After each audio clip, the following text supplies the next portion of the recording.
E o tema da nossa aula de hoje é a contratação direta, as dispensas e as inexigibilidades de licitação. Então, esse tema, a respeito do qual nós vamos conversar hoje, é um tema que está inserido, como eu já falei, no direito administrativo, na matéria, vamos dizer assim, né, de licitações e contratos, com a regência da Lei 8.666. 8.666, que é uma lei já antiga e está em vias aí de substituição, vamos dizer assim, né? Existe um projeto de lei tramitando no Congresso já há algum tempo.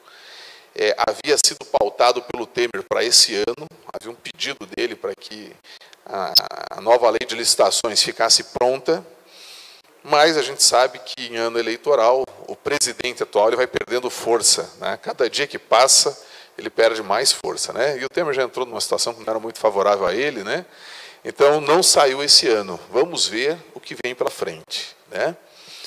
Mas realmente nós precisamos de alguma mudança na lei de licitações para ela contemplar novos instrumentos que nós temos hoje à nossa disposição.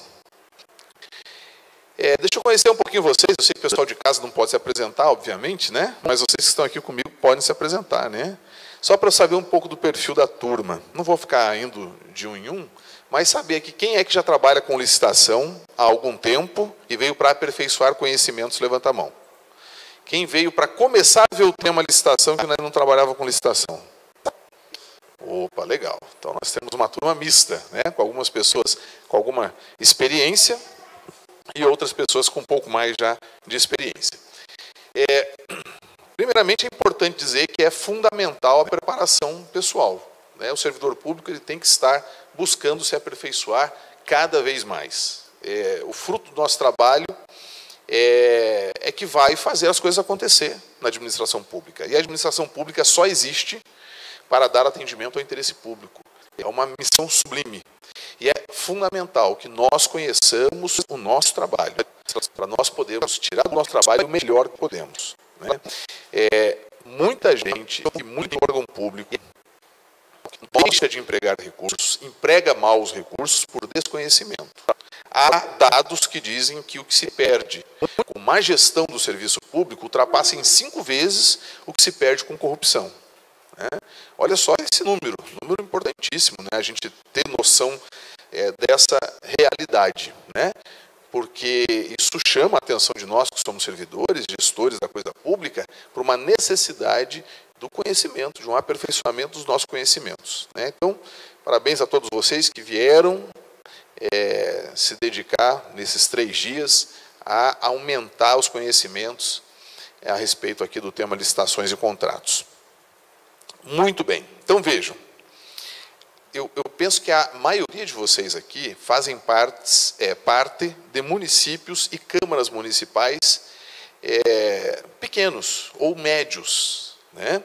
E nesses municípios nós temos uma característica que é a de fazer contratações diretas com alguma frequência, em razão dos valores que são empregados nas contratações, né? Então, o tema contratação direta, dispensa e inexigibilidade, é de muita importância, porque no dia a dia nós nos deparamos muito com contratações diretas nessas administrações de pequeno e médio porte. A senhora é de qual município? Piraí do Sul. Quantos habitantes tem em Piraí do Sul? 26 mil. Também é de Piraí? E a senhora? Quantos habitantes tem em Terra Boa? 17 mil. A minha amiga ali de Penha, estive lá semana passada.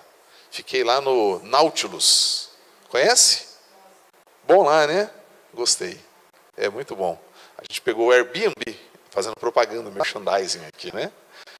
E foi muito legal. Pena que estava chovendo muito, né? Está chovendo faz um tempo lá, né? Legal. Quantos habitantes tem Penha? 35? Até grandinho, né? Então, Penha é a cidade do Beto Carreiro, né? Levei lá meu filho que estava fazendo aniversário. Fomos toda a família. Muito bom, muito gostoso. Almoçamos no Alírio, é isso? Tem um restaurante lá, né? Bem legal lá. Saí depois, comemos uma pizza lá no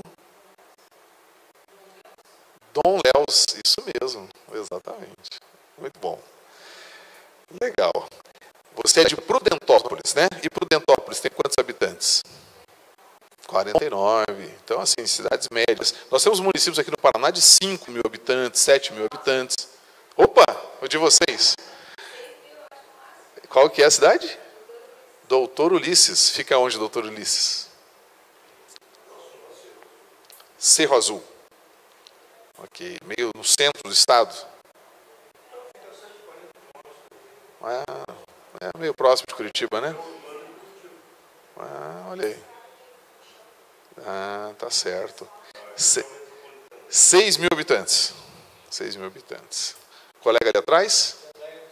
Jandaia do Sul, quantos habitantes? 20 mil, um pouco maior, né? Missal, quantos habitantes em Missal? 10.800? Legal. Vocês todos são de Missal? Paula Freitas. 6 mil habitantes. Ok. Então é muito comum que nos municípios de pequeno porte e de médio porte nós tenhamos, né, a utilização mais frequente de contratações diretas, né, do que propriamente a licitação, né, em razão de valores que nós empregamos. Muito bem, então o tema realmente ele é muito importante, de muita relevância. Bom dia.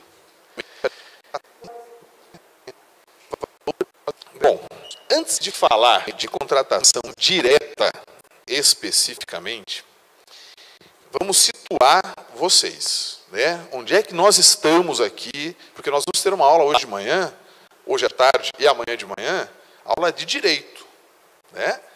No direito nós estudamos o que? As leis, a interpretação das leis, as relações sociais, né? Mas a aula que nós vamos tratar aqui, né, o tema que nós vamos tratar aqui, ele é eminentemente de direito, porque nós vamos buscar na Lei 8.666 o regramento para fazermos contratações diretas. Tá? Muito bem. E eu, quando vou falar de um tema jurídico, eu gosto de começar pelo começo, porque facilita para quem está começando a lidar com a matéria. E para quem já está lidando há algum tempo, é bom porque situa a pessoa, ela sabe exatamente onde é que ela está trabalhando naqueles temas, né? Então, vejam, nós temos uma lei maior no Brasil, né, que é a nossa Constituição Federal. Né? Nós podemos imaginar uma pirâmide. Até no direito nós falamos da pirâmide normativa. As normas, elas se estruturam com uma hierarquia entre elas. Então, nós temos normas de hierarquia superior e normas de hierarquia inferior. No topo dessa pirâmide, né, essa pirâmide ela tem diversas camadas. Né? No topo dessa pirâmide nós temos a Constituição Federal. Tá? E é a Constituição Federal que traz para nós, né, brasileiros, nossa Constituição da República, os valores, né, e as estruturas do Estado brasileiro. Como é que nós devemos nos organizar política e administrativamente, né? Traz para nós algumas determinações fundamentais, traz as garantias e os deveres e os direitos, né, dos cidadãos. Muito bem. Então, lá no artigo 37 da Constituição, nós temos a delimitação de como é que deve se conduzir, se estruturar a administração pública brasileira. Tá? Administração pública brasileira. Então, todos que estamos aqui, que lidamos com a coisa pública, fazemos parte dessa administração pública brasileira. Estamos administrando os bens públicos. Lá no artigo 37, nós temos um inciso que diz, o inciso 21, que a licitação ela é um antecedente obrigatório para as contratações. Ok? Entenderam isso? A Constituição Federal está dizendo para nós o seguinte: toda vez que você quiser comprar alguma coisa, contratar algum serviço, obrigatoriamente você tem que fazer licitação. É isso que está dizendo lá na Constituição. Tá? Só que ela também traz uma ressalva. Ela fala assim, a não ser nos casos especificados em lei. Então ela manda fazer a Constituição, mas ela mesmo diz que, em alguns casos, a licitação não será obrigatória. de acordo com o que estiver na lei. Então, a Constituição já chama a presença de uma lei, né? E que lei é essa que vai tratar da licitação? Que lei é essa?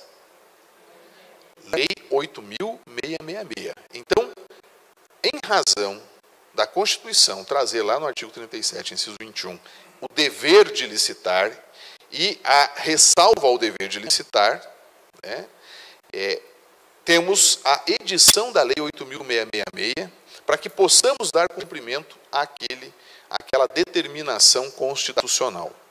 Né? Muito bem. Nesse mesmo artigo 37, lá no que nós chamamos no latim, né?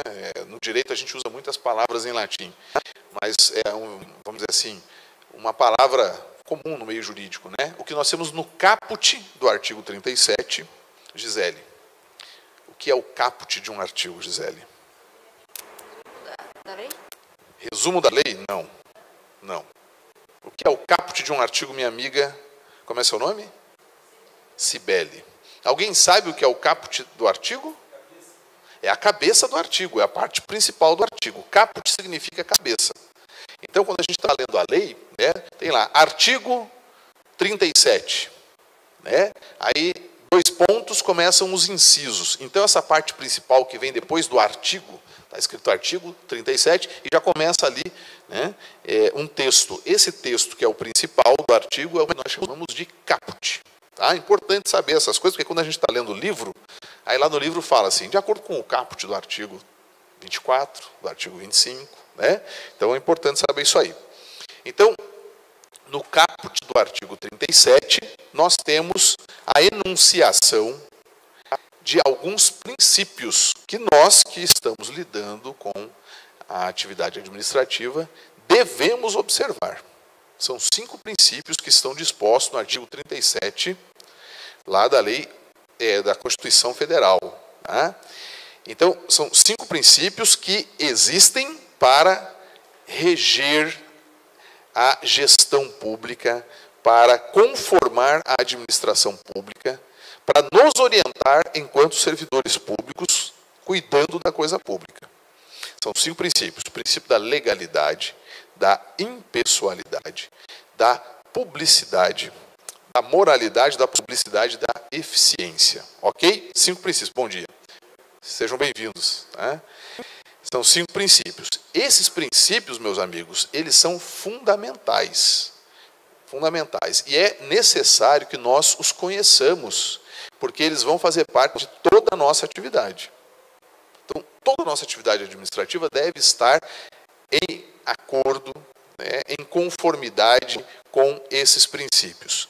Quando eu falo do princípio da legalidade, eu estou dizendo o seguinte, que nós, que somos servidores públicos, temos que respeitar o que está na lei. Então, para a gente fazer as nossas atividades do dia a dia, tem que fazer lá uma contratação direta. É uma dispensa de licitação. É preciso que eu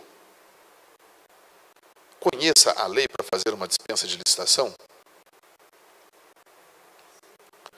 Então, vejam, o princípio da legalidade, ele diz para nós o seguinte, você, servidor público, ou seja, todos nós que estamos aqui, só pode praticar determinado ato, né, se estiver de conformidade com a lei. Se você não observar o que está na lei e praticar o ato em desconformidade com a lei, o ato que você pratica, ele pode ser anulado.